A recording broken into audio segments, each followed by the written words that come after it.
جس شخص کی بیوی ناراض ہو بغیر کسی شرعی وجہ کے، جیسے ہماری آج کل کی ناراضگی ہیں، پیچھے کوئی شرعی وجہ نہیں، اور اس کو خامند کو ناراض کر کے وہ رات گزار رہی ہے، تو ساری رات اس پہ اللہ کی لعنت برستی رہتی۔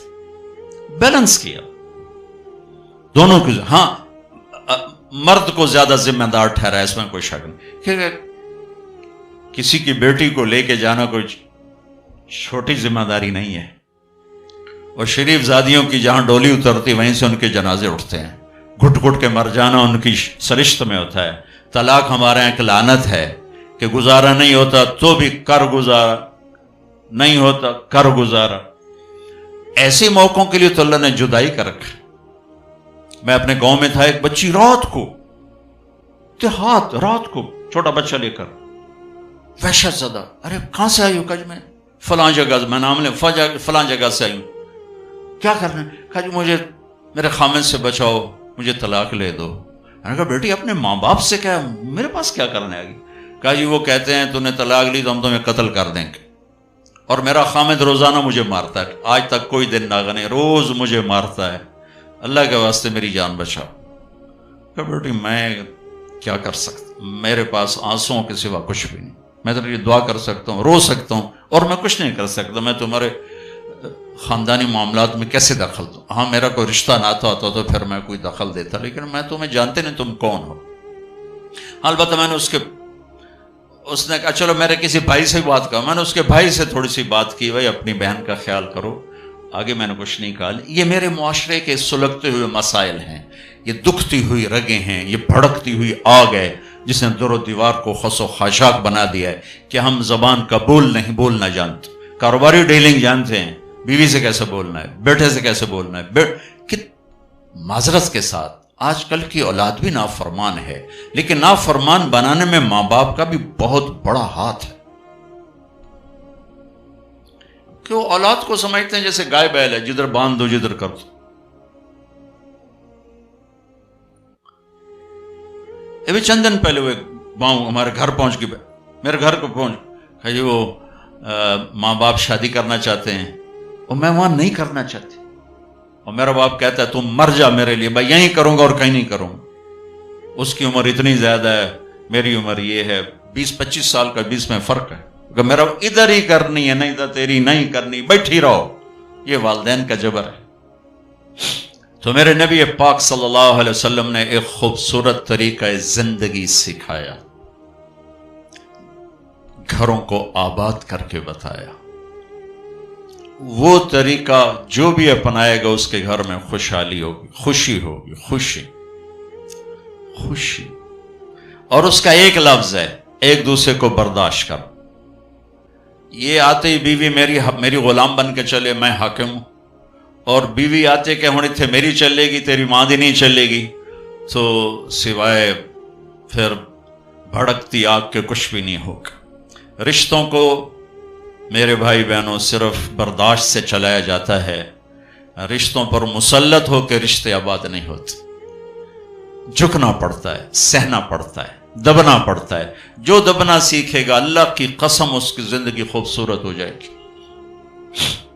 اس کا شکل صورت سے تعلق نہیں، سونے چاندی زیور سے تعلق نہیں، خوبصورت اخلاق زندگی کو 4 چاند لگا دیتے ہیں، بد اخلاقی زندگی۔ میرے نبی میں ایک حدیث یاد آ گئی، اجتنبوا الدمن الخضراء۔ تو آپ کے الفاظ تھوڑا مشکل تھے، تو صحابہ نے کہا یا رسول اللہ، آپ نے کہا الدمن الخضراء سے بچو۔ یا رسول اللہ دمن خضراء کیا ہوتا ہے؟ آپ نے کہا المرأة الحسناء فی المنبت السوء، بد اخلاق خوبصورت عورت سے بچو، اس کے حسن پہ نہ ریچھ جانا ورنہ زندگی تباہ ہو جائے گی۔ بد اخلاق سے بچو، بد اخلاق سے بچو۔ آدمی بھوک پر گزارا کر سکتا ہے، کڑوے بول پہ گزارا نہیں کر سکتا۔ عزت دو ایک دوسرے کو، گھروں کو آباد کرنا، عزت دو۔ میرے نبی نے عزت دے کر دکھایا۔ عرب میں جب عورت ناپاکی کی حالت میں ہوتی تھی تو وہ اپنے خامد کے ساتھ نہیں سو سکتی تھی، الگ کر دیا جاتا تھا اسے. حضرت ام سلمہ رضی اللہ تعالیٰ عنہ، حضرت ام سلمہ رضی اللہ تعالیٰ عنہ وہ رات کو اللہ کے نبی کے ساتھ ایک چارپائی پر سوئے ہوئے، تو انہیں محسوس ہوا کہ وہ ناپاکی کی حالت میں چلی گئی. وہ چپ کر کے اٹھ گئیں اور جا کر کپڑے تبدیل کر کے ایک طرف ہو، آپ کی آنکھ کھلی، دیکھا ام سلمہ نہیں، دیکھا تو ادھر.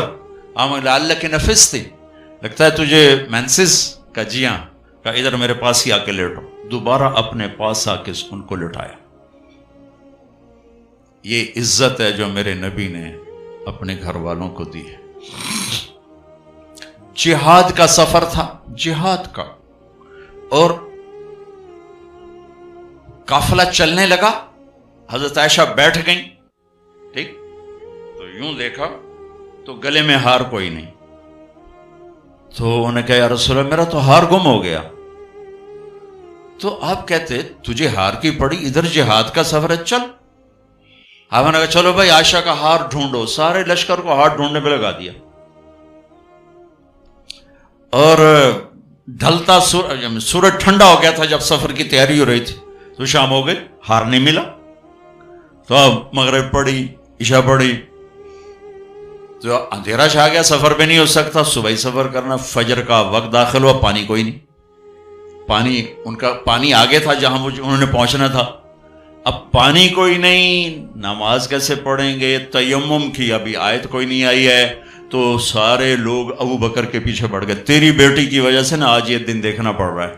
اب بتا، پانی ہے نہیں تو نماز کیسے پڑھیں گے؟ اب ابو بکر کو بیٹی پہ غصہ چڑھا، وہ آئے سیدھے اللہ کے نبی کے خیمے میں. تو آگے اللہ کے نبی، اما عائشہ فرماتی میری گود میں سر رکھ کے سوئے ہوئے تھے اور وہ ایسے بیٹھے ہوئی تھی. تو باپ تو ڈانٹ سکتا ہے، لیکن اب ڈانٹے ہیں تو وہ سوئے ہوئے ہیں، تو اب وہ ایکسپریشن سے ڈانٹ رہے ہیں تیری وجہ سے. اور ان کے یوں پسلی میں نا آ کے انگلی ماری، زور سے، ایسے زور سے انگلی ماری. کہتے میں ایسے ہو گئی تاکہ میں ہلوں نہیں کہ اللہ کے نبی کی آنکھ نہ کھلے. تو یہ کیا غصہ اتار کے باہر آ گئے، باہر وہ تانے پڑ رہے. اللہ کے نبی کی آنکھ کھلی، نماز کا، یا رسول اللہ پانی کوئی نہیں، نماز کیسے پڑھیں گے؟ اب اسی پریشانی میں تھے کہ جبریل آ گیا، فتیمموا صعیدا طیبا، چلو ہم مٹی سے وضو کی اجازت، تیمم کرو. کبھی کسی امت کو تیمم نہیں ملا، بھلا مٹی سے بھی آدمی پاک ہوتا، منہ تو مٹی مارو بندہ پاک ہوتا. آپ نے چلو منہ پہ ایسے کرو، ایسے چلو نماز پڑھو بھائی. تو پھر وہ جو پہلے سب ناراض ہو ابو بکر سے کہنے لگے بھائی ابو بکر، آج تیرے گھر کی طفیل کتنی بڑی رحمت ہمیں مل گئی، کتنی بڑی برکتیں ہمیں مل گئی. تو تیمم کی آیت اتری اس موقع پر جب حضرت عائشہ کا ہار گم ہوا، آپ نے سب کو اس کے ڈھونڈنے پہ لگا دی. تو فجر کی نماز ہوئی، تھوڑا سویرا ہوا، تو پھر حضرت عائشہ کہنے لگی یا رسول اللہ چلو ہار تو ملتا نہیں، چلیں. پھر آپ نے کہا چلو بھائی کوچ کرو. جب اونٹنے کو اٹھایا تو ہار پھسل کے نیچے گیا پڑا تھا، تو پھر ہار بھی مل گیا. یہ دلداری ہے میرے نبی کی اپنے گھر کے. میرے بھائی بہنوں، کسی کی بیٹی کو لے جانا بہت بڑی ذمہ داری ہوتی ہے، اور میں یہ دکھ سے کہتا ہوں کہ میرا سسرالی معاشرہ بڑا ظالم ہے، بہت ظالم. کوئی لاکھوں میں ایک گھر ایسا ملتا ہے جس کو لے جاتے ہیں اس کو عزت دیتے ہیں، ورنہ تانے کے سوا کچھ نہیں ہوتا. نہ ساس کے پاس، نہ سسر کے پاس، نہ خامند کے پاس، نہ خامند کی بہنوں کے پاس. سر اس کے عیب بھی دیکھے جاتے ہیں. خوبیاں دیکھنے والا گھر کوئی کوئی ہوتا ہے. ایک حدیث سے یاد آئی، آپ نے مدینے والوں کی تعریف کرتے ہوئے فرمایا کہ یہ جو میرے مدینے کے صحابہ ہیں نا، انصار، یہ اتنے عالی لوگ ہیں کہ ان کے گھر میں کسی کی بچی آ جائے اسے یوں لگتا ہے جیسے میں اپنے ہی گھر میں آ گئی. یا اپنے انصار کی تعریف فرماتے ہوئے فرمایا کہ یہ میرے مدینے والے ساتھی ایسے ہیں، ان کے گھر میں کسی کی بچی کی ڈولی اترے اسے یوں لگتا ہے میں اپنے ہی گھر میں ہوں. تو سسرال والوں سے کہتا ہوں جس کی بیٹی لے جاؤ اسے اپنا گھر بنا کے دے دو، اسے اپنا گھر محسوس کرے، اپنا گھر اسے بنائے. ورنہ جانے والی بیٹی کا اللہ نے حق رکھا ہے، شریعت نے حق رکھا ہے کہ اگر وہ تمہاری طرح مالدار ہیں تو انہیں الگ گھر میں اتارو تاکہ کوئی ان کی زندگی میں داخل نہ ہو سکے، وہ اپنی زندگی گزارے. ان میں جو جھگڑا ہوگا تھوڑا ہوگا، لیکن ادو سس بولی ادو سورا ادو نو بولی دو او بولے دو او بولیا، وہ تو نیری کھجڑی پک جانتی، مطلب مناوے کہنو تو رساوے کہنو. تو شریعت نے حق رکھا ہے کہ اس کو الگ گھر میں اتارو. اس کی ہمت نہیں تو اس کو کرائے کا گھر لے کر دو. وہ کہے کہ مجھے الگ کر دو, مجھے کرائے کا گھر لے کر دو, تو وہ نافرمان نہیں, اسے گھر لے کر دو. اگر اس کی گنجائش نہیں تو گھر میں ایک پورشن اس کے لیے لے کر رکھو. ایک پورشن کی گنجائش نہیں تو ایک کمرہ, ایک ٹوائلٹ, ایک کچن اس لڑکی کا حق. کچن اس کے ذاتی استعمال میں ہو, ٹوائلٹ اس کے ذاتی استعمال میں ہو, کمرہ اس کے ذاتی استعمال میں ہو. یہ 3 چیزیں اس کا لازمی حق ہیں. اگر یہ بھی نہیں کر سکتا تو وہ تسبیح پڑھے تھے, روزے رکھے تھے, اللہ اللہ کرے کہ جدی بیٹی نو ضرور دھکے دیونے تے ذلیل کرنا, ایدوں ہی دھکے تھے, ایدوں ہی دھکے, پھر چپ کر کے شادی نہ کرے, بس بہ کے اللہ اللہ کرے. یہ اللہ نے جانے والی کا حق رکھا ہے. ہماری معاشرت ہندو معاشرت ہے جس میں جوائنٹ فیملی سسٹم چلتا ہے. یہ بہت اچھا تھا, بہت اچھا تھا, ایک دوسرے کی مدد ہوتی تھی. ابھی ایک مصیبت بن گیا ہے کہ ایک دوسرے میں دخل دینا ایک فرض بن گیا, ایک دوسرے کی زندگی کو تلخ کرنا یہ فرض بن گیا. کس پہ جھگڑا نہیں ہوتا, بڑوں کا کام ہوتا ہے سلجھانا, ہم اسے الجھانے میں لگ جاتے. میرے نبی اپنی بیٹی کے گھر آئے, حضرت عائشہ, وہ آگے پریشان, حضرت فاطمہ وہ آگے پریشان بیٹھی. آپ نے کہا کیا ہوا؟ کہا میرا اور علی کا جھگڑا ہو. ایسی پاکیزہ جوڑی کہ جنت میں نور کی چمک اٹھے. لوگ پوچھیں گے جنت یہ نور کہاں سے ہے؟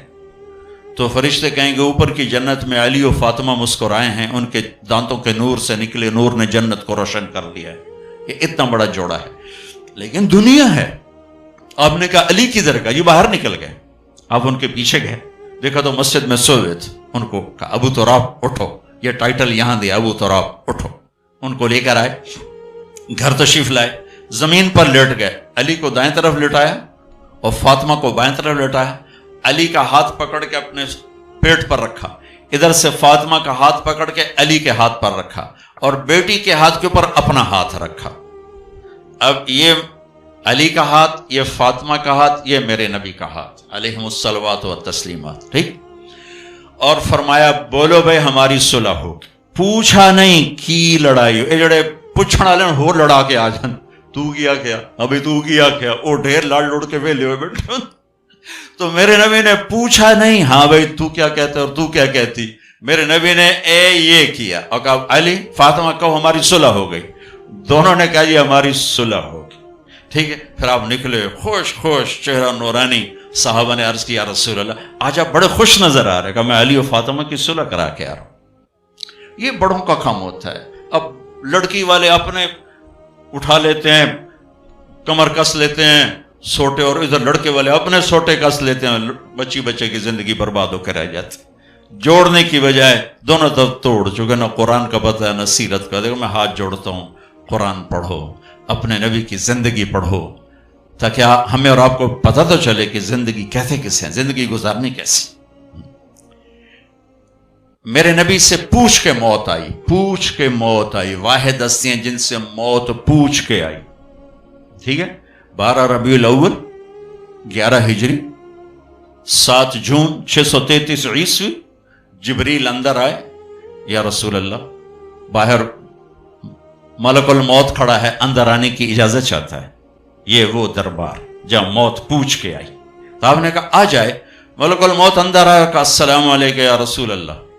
اور پھر کہا یا رسول اللہ آپ پہلی ہستیاں جنہیں میں سلام کر رہا ہوں, میں نے کبھی کسی کو سلام نہیں کیا. یا رسول اللہ آپ پہلی ہستی ہیں, اللہ نے فرمایا پوچھ کے اندر جانا, بغیر پوچھے نہ جانا. اللہ اکبر, پوچھے گا اللہ ہم میں سے کسی سے. یا رسول اللہ اللہ نے فرمایا آنا چاہیں تو لے آنا, رہنا چاہیں تو چھوڑ کے آ جانا, ٹھیک ہو. اچھا آپ کیسے تھے؟ اما عائشہ ایسے بیٹھی اور آپ اما عائشہ کے سینے پر سر رکھ کے یہ کہیے. تو آپ فرماتے اچھا ٹھیک ہے, میں اٹھتا ہوں, میں وضو کرتا ہوں, 2 نفل شروع کرتا ہوں, جب میں سجدے میں جاؤں میری جان نکال لینا. ہم دعائیں میں یا اللہ سجدے کی موت عطا فرما. کتنے لوگ ہیں دعائیں کرتے ہیں یا اللہ نماز پڑھ رہے ہیں موت آ جائے, سجدے میں سر ہو موت آ جائے. کتنی عام تمنا, میں خود دعا مانگتا ہوں. تو آپ کہتے کہ تم ٹھہرو میں وضو کر لوں, جب میں سجدے میں سر رکھوں میری جان نکال لینا. آپ نے اپنی بیگم کے سینے پر سر رکھے ہوئے ہی موت کو قبول کیا کہ یہیں نکالو، یہیں نکالو، وہیں لیٹے لیٹے. اس لیے میری ماں حضرت عائشہ فرماتی تھی میرے نبی میرے سینے اور ٹھوڑی کے درمیان اللہ کے پاس حاضر ہو، مات فی سحری و نحری. یہ بھی ایک پیغام تھا، یہ بھی ایک پیغام تھا کہ آپ اپنی بیگم کے سینے پر سر رکھ کے دنیا سے جدا ہوئے ہیں اور اللہ کی بارگاہ میں پہنچے. تو بھائیو، لمبی ایک خوبصورت زندگی ہے، میں گھنٹے سوا گھنٹے میں کیا بتا سکتا ہوں. اور یہ اتنا اندھیرا ہے کہ اس میں کروڑوں شمعیں جلیں گی اور اربوں پروانے قربان ہوں گے، تب جا کے صبح ہوگی. اس اندھیر میں میری چند باتیں پتہ نہیں کوئی روشنی کا سبب بنے یا نہ بنے، پر اگر چند کانوں پہ دستک ہو گئی تو شاید کچھ ذرہ خیر وجود میں آ جائے. بھائیو، اپنے نبی کی زندگی سیکھو، اپنے نبی کی زندگی کے مطابق چلنے ڈھلنے کی کوشش کرو. یہ تبلیغ کا کام بھی اس کو سیکھنے کی ایک خوبصورت محنت ہے. جو کرے گا اللہ تعالیٰ اس کی دنیا بھی بنائے گا، اللہ تعالیٰ اس کی آخرت بھی بنائے گا.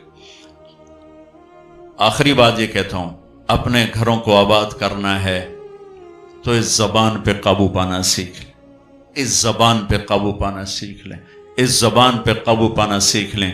انشاءاللہ میرے آپ کے گھر آباد ہو جائیں گے. اللہ تعالی ہمیں عمل کی توفیق